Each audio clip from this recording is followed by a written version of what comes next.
Man-Size in Marble, Part 2. Everything that happened on that day is burned into my memory, and I'll tell the story as clearly as I can. I got up early, I remember, and had just managed to light the kitchen fire when my lovely wife came running downstairs, as bright as that clear October morning. We enjoyed making breakfast together and washing the plates and knives afterwards. We cleaned and tidied all morning, and then had cold meat and coffee for lunch. Laura seemed, if possible, even sweeter than usual, and the walk that we took together that afternoon was the happiest time of my life. When we'd watched the sun go down and the evening mist thicken in the fields, we came back to the house, silently, hand in hand. "You're sad, dearest," I said, as we sat down together in our little sitting room. "Yes, I am," she replied. "Or a little uneasy. I don't think I'm very well. I've shivered 2 or 3 times since we came in, and it isn't cold in here, is it?" "You haven't caught a cold from the mist, have you?" I asked her worriedly. "I don't think so," she said. Then she added suddenly, "Jack, do you ever feel something evil's going to happen?" "No," I smiled. "I don't believe in that kind of thing." "I do," she went on.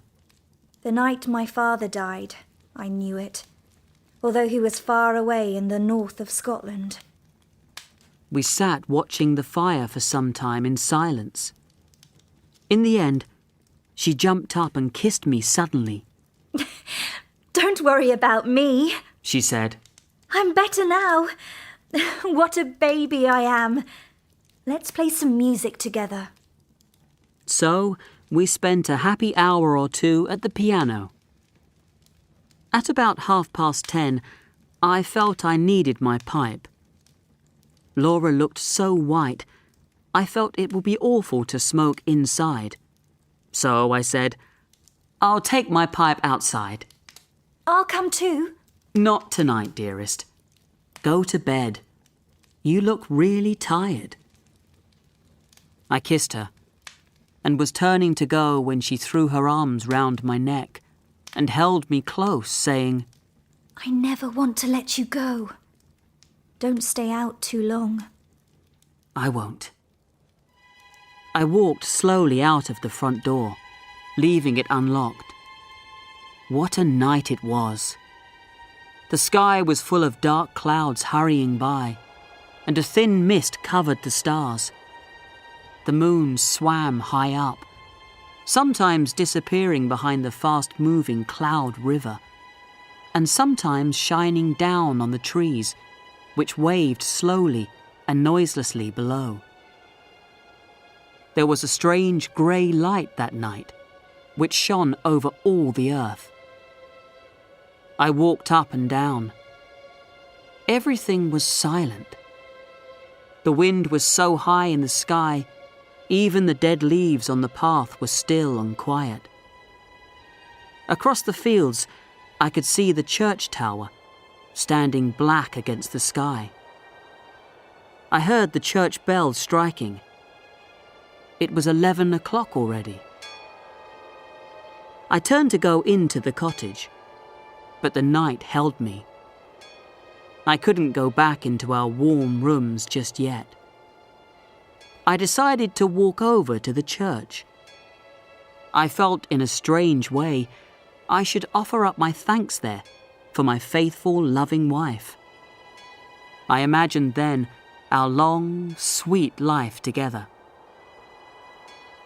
As I walked slowly along the edge of the wood, a sound from among the trees broke the stillness of the night. I could clearly hear footsteps that echoed mine.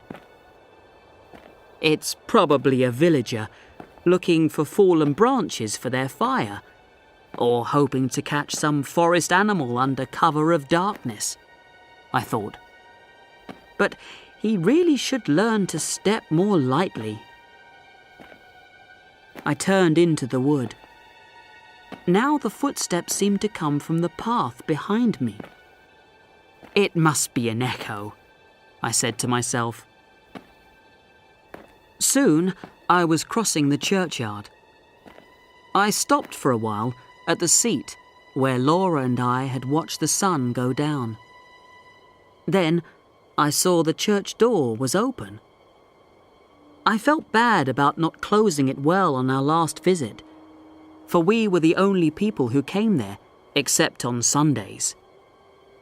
Then, suddenly, I remembered this was the day and the hour when the villagers believed the shapes in man-sized marble began to walk. I knew I had to go into the church. I planned to tell Mrs. Dorman I'd seen the knights there at 11 o'clock on Halloween and that her tale was just a crazy story, nothing more. When I walked inside, everything was in darkness. As I went towards the eastern end of the church, it seemed strangely larger. Then, the moon came out and showed me the reason. The man-sized marble bodies were gone. Was I going crazy? I went forward and put my hand out to touch the flat tops of the tombs. Had someone stolen them? A sudden, nameless fear filled my heart, and I shivered. Something unbelievably evil was going to happen, I knew. I ran from the church, biting my lip to stop myself from screaming. I hurried across the fields towards the light that shone from our cottage window.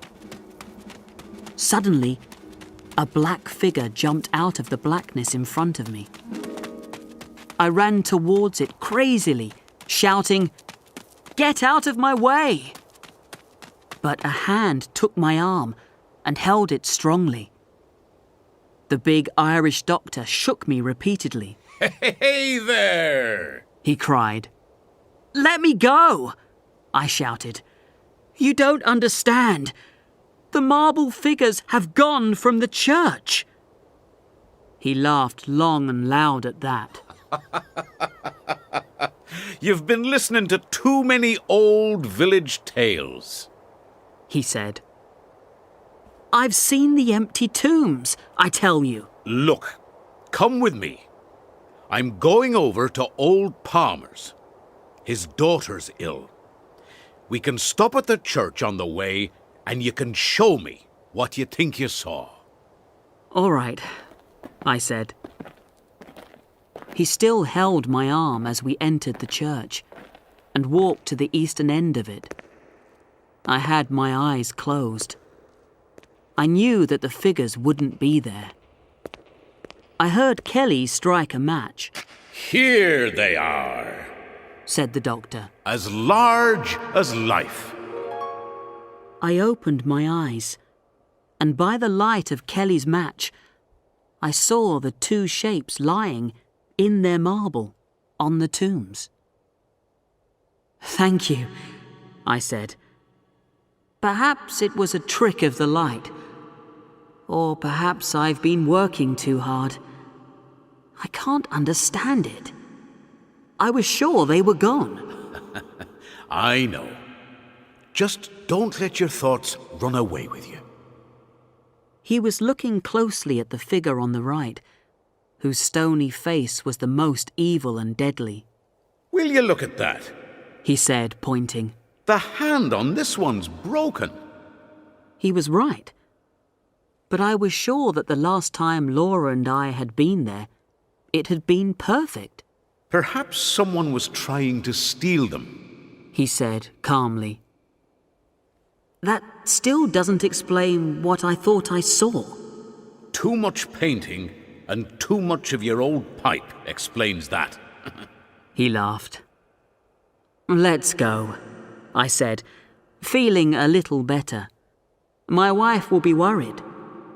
Come and have a glass of whiskey with me. We'll drink to logical explanations and to hell with ghosts. All right.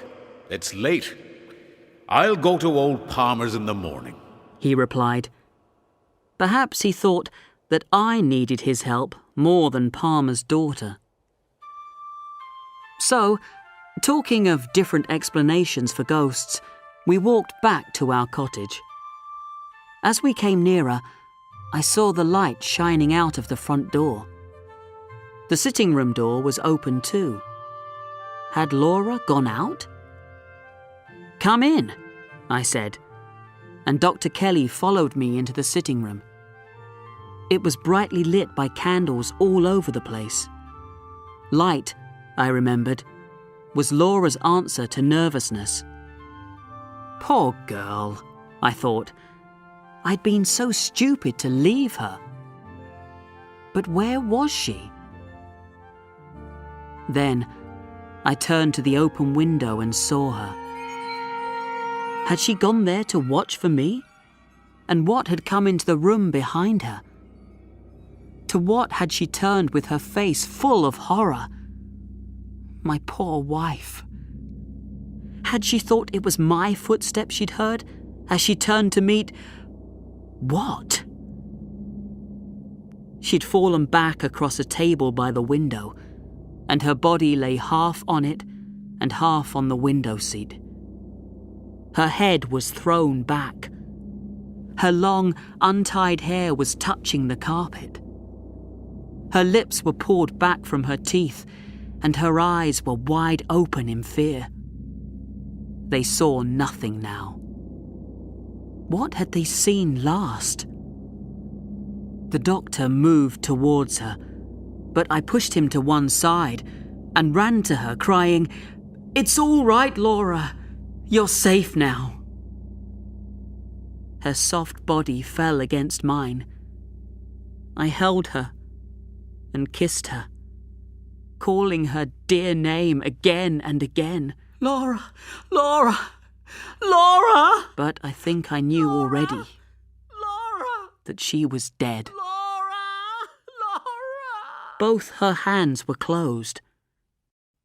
In one of them, she held something very strongly.